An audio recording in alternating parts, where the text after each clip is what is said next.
How's it going, guys? So now about a month and a half ago I made a video called Who the Heck Am I? It was a video where I went into more information about who I am as a person outside of retro gaming or outside of video gaming in general. I did say I wanted to make it more gaming about me so you guys can find out some more information about, games I like, some of my favorite things, and so on. So here I actually have a series of questions written on index cards that I'm going to be asking myself. So if you guys want to stay tuned, you can find some more information about me.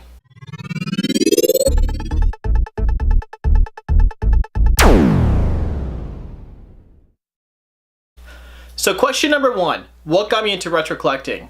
So I'd say about 5 years ago, one of my good friends who was actually looking for a copy of Donkey Kong Country asked me if I wanted to go to a flea market with him. I really wasn't into retro gaming at the time. I did have a Super Nintendo and I grew up playing tons and tons of video games. He asked if I wanted to tag along and I said sure. So he went to a flea market and we're out looking for it, and while we were out looking for our copy of Donkey Kong Country, I came across a box copy of Tetris for $5. I didn't have an NES at the time, but once I opened it and I ended up buying it, took it home, and I look at some of the ads inside and the Nintendo Power stuff, I was like, this is so cool, I'm so glad I have this. Let's just say the next day at work, I think I went and asked some of my coworkers if they had any NESs or anything like that. One of my coworkers did actually have one and she was willing to sell it for me. So I ended up getting that for a really good price and I was really stoked to take it home. Since then I was like, I want a Dreamcast now I want Genesis, now I want this and that. So in 5 years, I've accumulated quite the collection. Question number 2, what are some of my favorite games? You guys may not know, but I'm a huge PC gamer. I play, I'd say, 80% of my games on PC. Right now, I'm huge into Overwatch. I love Rocket League, as well as I grew up playing tons and tons of MMOs. My favorite MMO of all time is probably Dark Age of Camelot. You guys may think I play WoW, but I actually never really got into WoW too much. Regarding console games, Mario 2 is my favorite game of all time. I really like Bubsy. Paperboy is probably one of my favorite games. Jet Moto. I'm trying to look and see what I have. For Super Nintendo, I honestly, Donkey Kong Country, Mario Paint, those are actually all some of my favorite games I've ever played in my life. Question number 3, what is my favorite console? I do collect a lot for NES, but the only reason that is because I never had a Master System. Not until last year when I got a Master System. I had it sitting around for a while because I only had a few games for it. I didn't have the greatest games for it until I picked up that huge Sega lot back in October.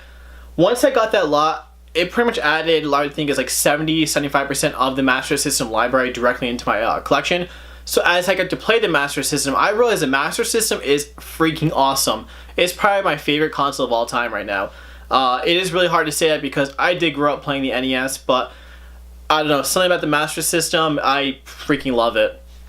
Question number 4, what's my favorite thing to collect? I really like collecting pretty much everything. I love collecting video games, and I've definitely opened up my collection to take in more Xbox games this year, PS2, PS1, definitely Genesis and Game Boy. Before, I'd really only focus on N64, Super Nintendo, and strictly NES. I definitely built up my NES collection a lot last year, but towards the end of this past year, I definitely opened up my collection to take in games pretty much from any console right now. Question number 5, what are some of the holy grails in my collection? So my best holy grail I've had before is probably Bubble Bobble 2. I did get rid of that to find a few other purchases, which I don't regret at all. Bubble Bobble 2 was a really fun game, but at the time, it was there were so many good offers out there for getting some more games that I ended up getting rid of it. Really, honestly, if you guys can see right up here, is my Miracle Piano. It is probably one of the nicest Miracle Pianos I have ever seen in person. I really can't compare it to anyone else's because I've only seen very few complete the one I have. I'm going to be doing a video on that soon. Other than that, I do have some pretty cool games. I have Popful Mail for Sega CD. For Genesis, I'm looking over, I think I have Hyperstone Heist, I have Truxton, Splatterhouse 3. I have some really good Genesis games. Master System, I have Power Strike. For Super Nintendo, I have Mega Man X3. So Holy Grails, you have some really obscure, rare games, but then you also have the rare games that aren't really worth a lot. So I definitely have a little bit of each, but nothing that's a $400 or $500 game. So question number 6, do I go to any game conventions? I've gone to PAX East the past 3 years. I've also gone to Retro World Expo the past 2 years. I definitely look forward to going to Retro World Expo again. PAX East I am skipping on this year because I actually wanted to go to Too Many Games Expo. I would like to try to go to Retropalooza if I can save up the funds. It is very expensive for the airfare since I live in Rhode Island. It's pretty pricey for that, but I think I could probably make do and come up with the funds so I can go.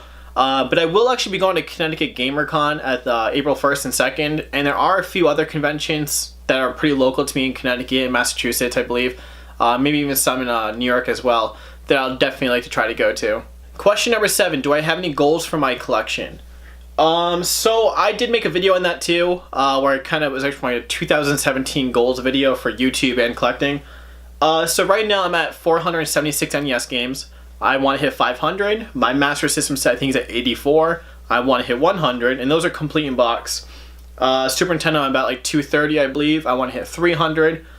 And N64 I think about 105, and I would like to hit around 150.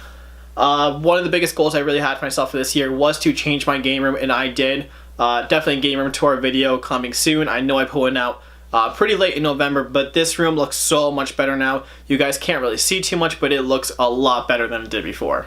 Question number 8, did I have any big mistakes while collecting? Not really. There has been times when I burnt myself out from becoming too focused on it or spending too much money at once on it. But two of my biggest mistakes that I can actually remember is back when I started collecting, I got this really cool lot of games, which I'll be going over for my next question. And then the guy messaged me and was like, hey dude, I have a copy of Evo. I know what it's worth. I'll sell it to you for 90 bucks. I passed on it because A, I didn't really want to spend $90 on something that I probably wouldn't play. And B, it had a really discolored backing, which at the time I didn't really think about it, not knowing that I could just swap it out. So I passed up on a copy of Evo for a very, very good price. I don't know what it goes for now, but back then for $90, it probably would have been a very good deal. And also, I remember when I was actually out hunting for games one time, I was looking through like the NES $5 bin at a flea market, and a guy had a copy of Color a Dinosaur. I just looked at it and I was like, this looks really stupid, and I just put it back. Not realizing that Color Dinosaur is a very obscure game. At that time, I was just looking for games that I had as a kid, or games that like I looked at the front cover, these look really cool. Like, I mean, trust me, I took home plenty of games that just turned out to be crap, because I was kind of doing how we did it when we were kids, you know? We went to Blockbusters, or we looked at magazines, and we just looked at pictures. We didn't really read too much on it, and then we just said, oh, that's a cool looking game, let's take it home. That's kind of how I started collecting, and I definitely missed on two very, very cool games. And now the last question, what is my biggest score? If you guys watch episode 1 or 2, these Genesis and Master System games are probably some of my best scores. I got a Box Master System for a very good price. I think I got it for 40 bucks. Mega Man X3 and Popful Mail. I bought those in a lot off someone for a very, very low price. I think they ended up being about $2 each. Also, if you guys go back to my Instagram, I picked up, I think it was like 85 or 89 games total of NES games for $90. And that was actually from the guy who was going to sell me a copy of Evo. In the NES slot, it actually had 3 copies of Mega Man 1, Gargoyle's Quest, Power Blade, was it Motor City Patrol, or that Matchbox game is. Had Battletoads. It had tons of really like the quality NES games. There was no garbage at all.